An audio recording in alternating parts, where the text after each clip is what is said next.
Okay, so now we know what arrays are, we know what is a data structure, we know algorithms. Let's talk about what linked lists are. So when we talk about linked lists, think of a bogie of a train.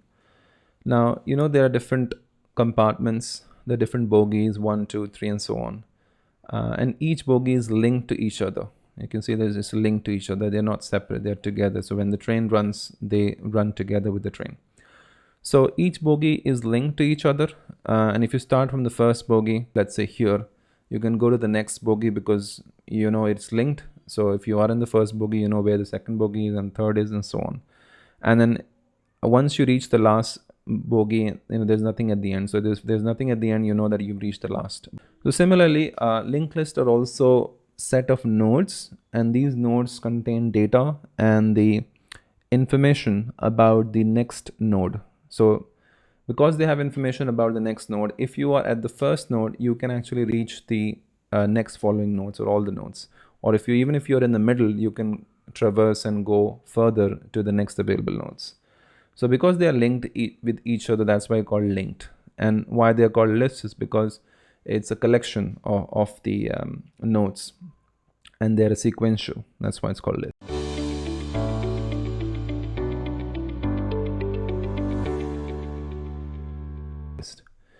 So a linked list is basically a linear data structure in which elements are not stored in a contiguous memory location.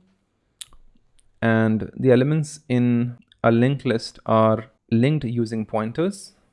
A linked list is used to maintain dynamic series of data. As I said, it has two things. One is data, and second is next pointer pointing to the next available node.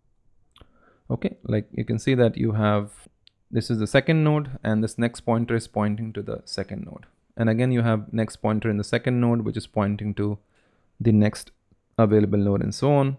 And then if this is the last node, then it will be pointing to null because there's nothing after that.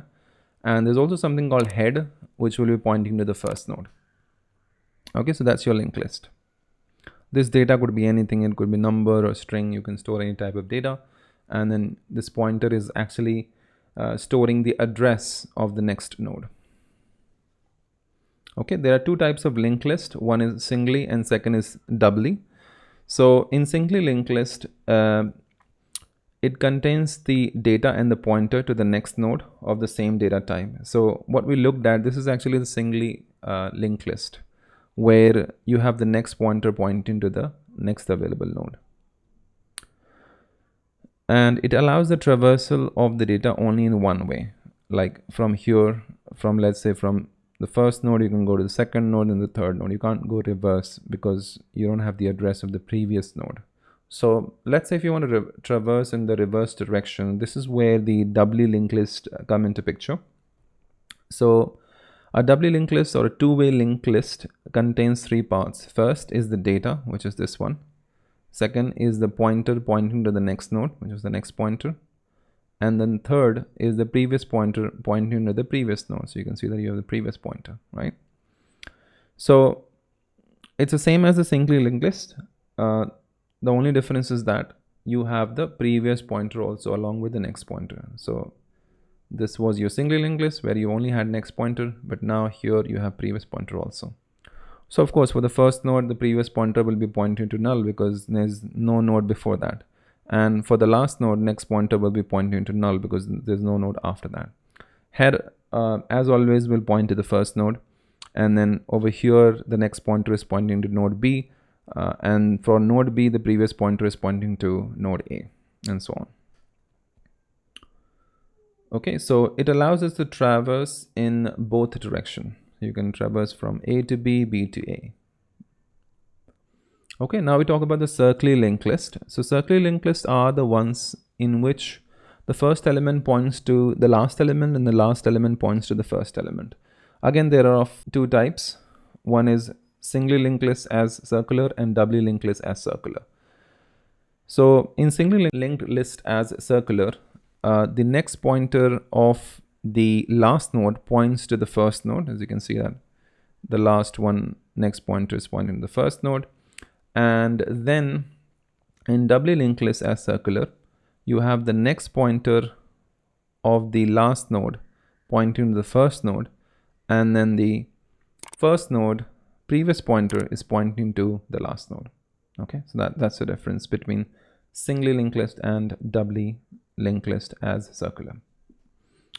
Okay, so now we know what linked lists are. Let's understand what is the use of linked lists. Where can we actually use them?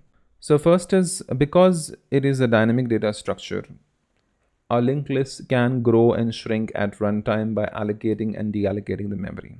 So unlike arrays where we saw that we have to define a fixed size initially, like it doesn't grow or shrink as and when required.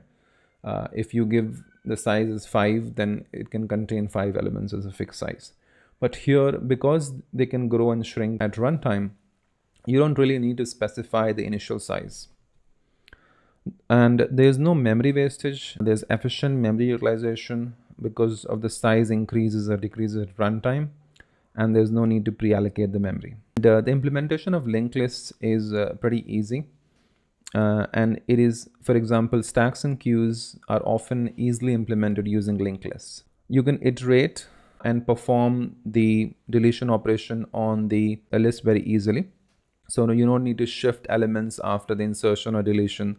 All you have to do is just remove the address of that element, and once the address is lost, that element is considered to be deleted. Now, application of linked lists in computer science, you have implementation of stacks and queues as we discussed. You have implementation of graphs, dynamic memory allocation, maintaining a directory of names, and performing arithmetic operations on long integers.